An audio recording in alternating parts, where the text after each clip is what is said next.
YouTube. Danny Staten here on the Daddy Dan blog. I'm back with another comic book review. Will it be the good stuff? Or will it be some other stuff? I guess we'll see today.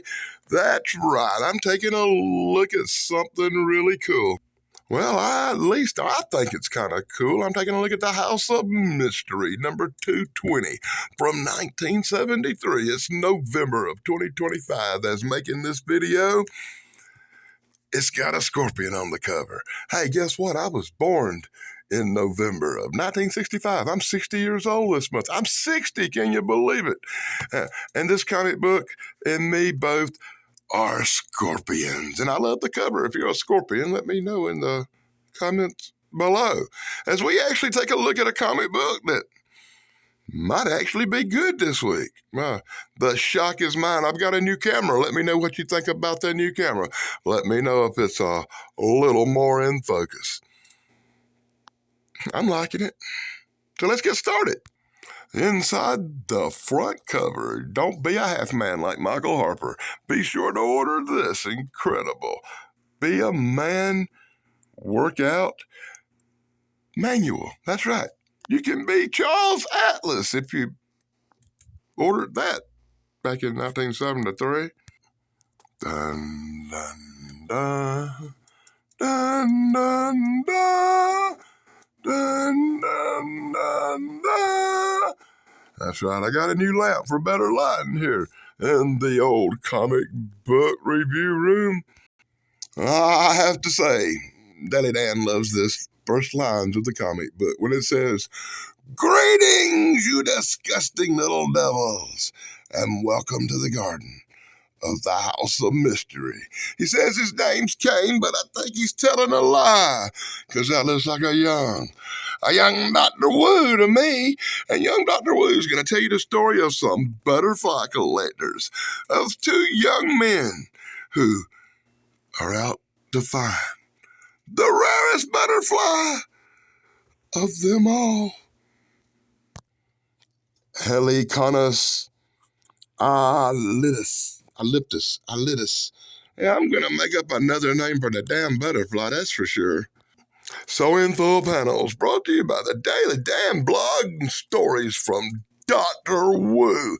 We get They Hunt Butterflies, a classic tale of terror from the master Dr. Wu, featuring Johnny Boots Trossy and Dr. Matthew Trossy, the Trossy brothers, New York's finest, as they head out to the South American jungle. A giant scorpion face to face with young Matt.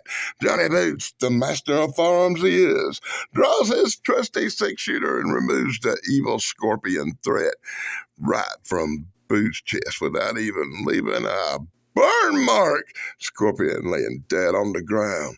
Johnny Boots proves he is the master of firearms as him and young Matt Trossy talk over, hunting down the elusive Elliptis elliptius. Now, they're going to hunt down the old iron butterfly. That's right. They're after the iron butterfly, the elusive, hard to find iron butterfly. Yeah, I told you I'd give it a new name.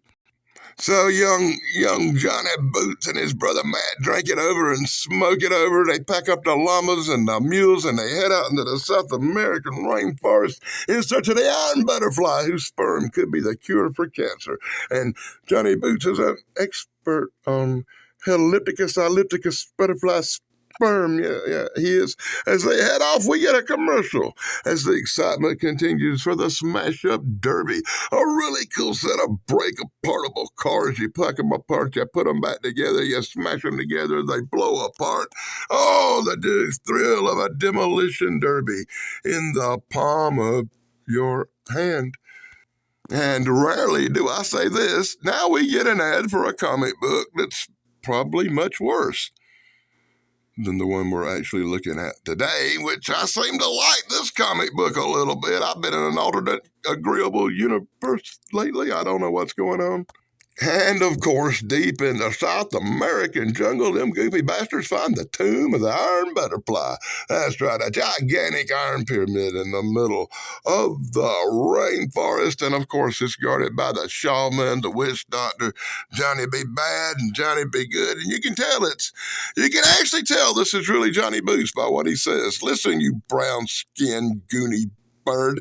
No pack of jungle bunnies is gonna blah, blah, blah, blah, blah, cut off by his brother Matt, the good one, talking about musical. Don't let their temple, don't do them like that. Anyway, Boots talks it over with the chief, and Boots has a way with Native Americans. So, in full panels, brought to you by the incredibly cool Daily Dan blog, you get to say, oh, Matt Troy's sweet talk, that Indian chief. He's sweet talking him like he was a Chinese girl. That's right. He has the chief eating out of his hand. The chief thinks Matt Troy is a genius. As one of the little Indians fell sick, Matt Troy volunteers his help. His help as a trained physician. That's right. He's trained in the art of healing. He gives the sick little native boy a shot of the penicillin to get him over his anal discomfort. And within 30 minutes, the boy is healed. Praise Matt Troy. He is truly a god. Bart, Bart, Bart, Bart. Cool dog barking in the distance. Thank you, cool dog. I appreciate your attention to making sure you bark while I make this video. Yeah, I do all this on the spur of the moment. Matt Troy is honored that the chief has gave to him the great butterflies of Zen, the Elliptis hellacious, the iron butterfly. His magic sperm will cure cancer. But sadly, on the way back, Matt Troy proves his clumsiness and falls over a cliff to his death. Wah, wah, wah.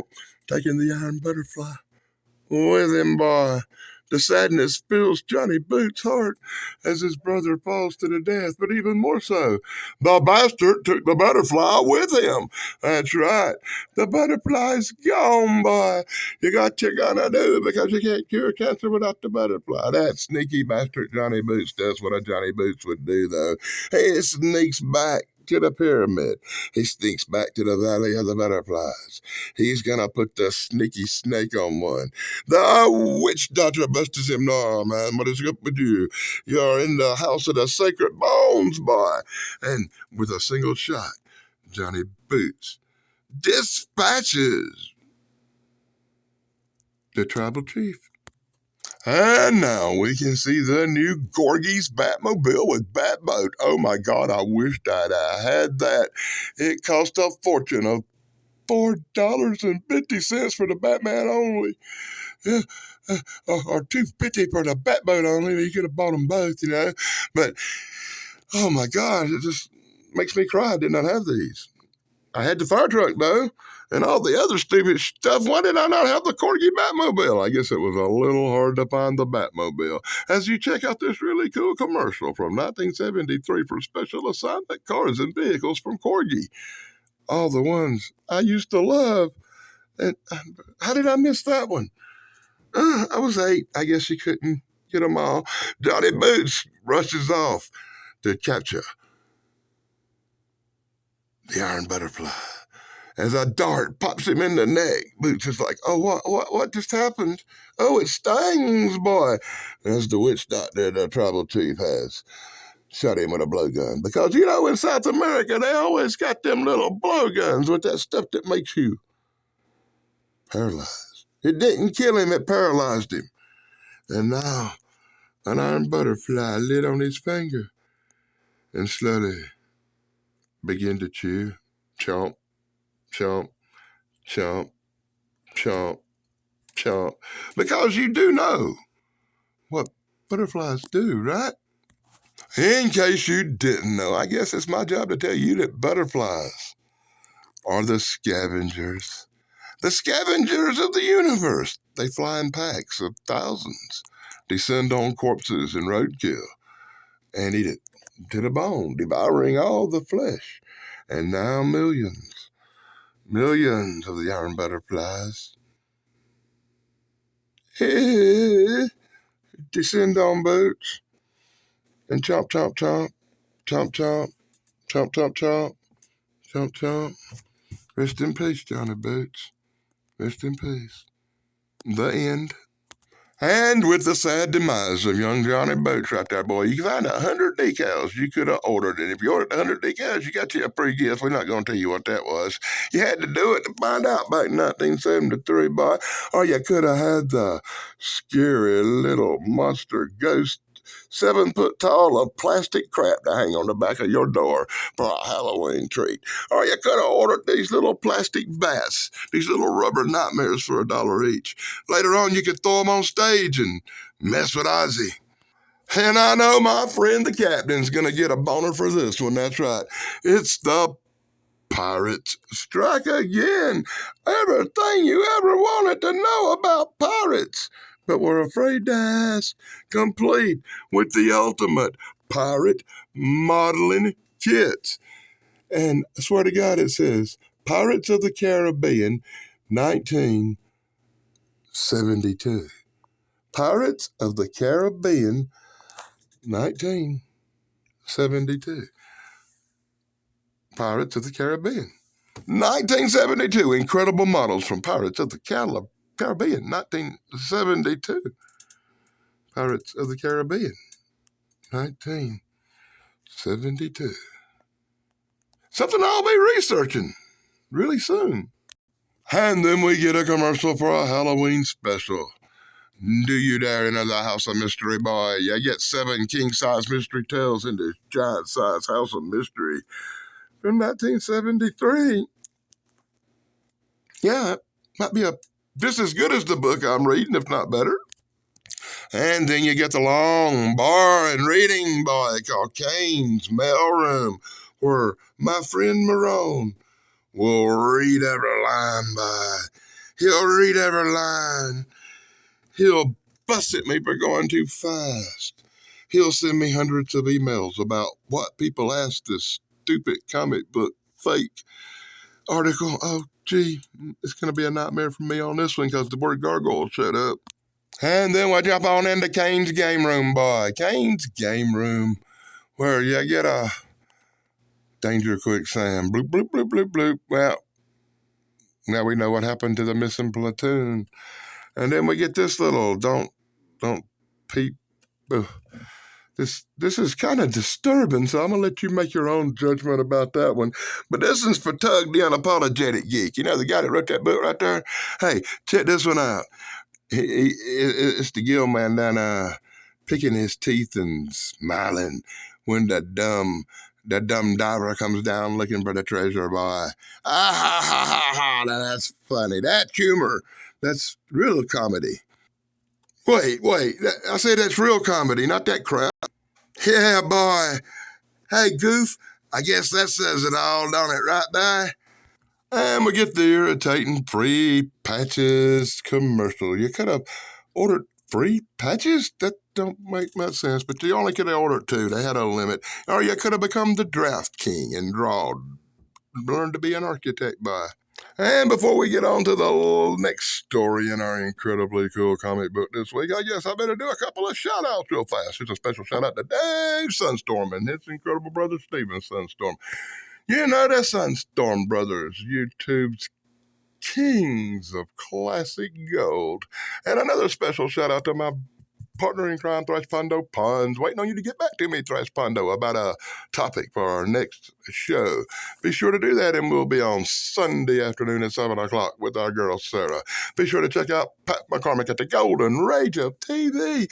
You can find his channel right here on YouTube, as well as E. McGill, the Unapologetic Geek. You know, the Unapologetic Geek, where you can see Daily Dan every Sunday at 1 o'clock p.m. Eastern on the Unapologetic Geek. Be sure to check me out, as well as on Brainbender's